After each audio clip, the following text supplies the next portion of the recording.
April महिन्याच्या पहिल्या आठवड्यात या कमिटीने आपलं कामकाज पूर्ण करावं आणि आम्हाला कर्जमाफी कशी करायची, त्याचे काय निकष ठरवायचे या संदर्भातला एक अहवाल द्यावा आणि या अहवालावर कर्जमाफीच्या संदर्भातला जो निर्णय आम्हाला करायचा आहे तो 3 महिन्यात म्हणजे 30 जून 2026 पूर्वी करण्याचा आम्ही निर्णय केलेला आहे। त्यामुळे आता सगळे टप्पे आम्ही या ठिकाणी ठरवलेले आहेत। सगळ्या नेत्यांशी आमची चर्चा झाली, अतिशय सकारात्मक चर्चा झाली।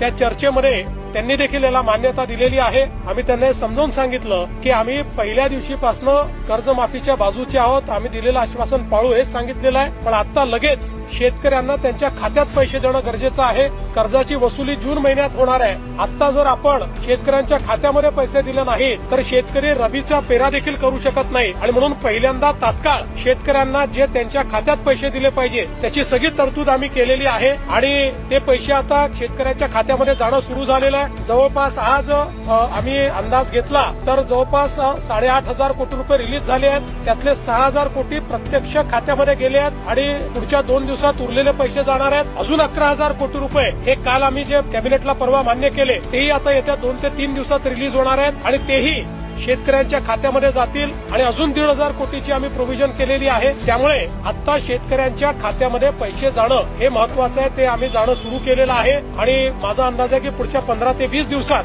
90% शेतकऱ्यांच्या खात्यात हे पैसे पोहोचून जातील। 10% कदाचित अनेक वेळा आम्हाला अनुभव खात्याच्या अडचणी असतात, त्या जाऊन सोडवाव्या लागतात, मल्टिपल खाती असतात, अशा प्रकारच्या गोष्टी असतात। त्यामुळे तेही आम्ही त्यांचेही जे बाकी 10% आहेत त्यांचेही आम्ही त्या ठिकाणी पूर्ण करू।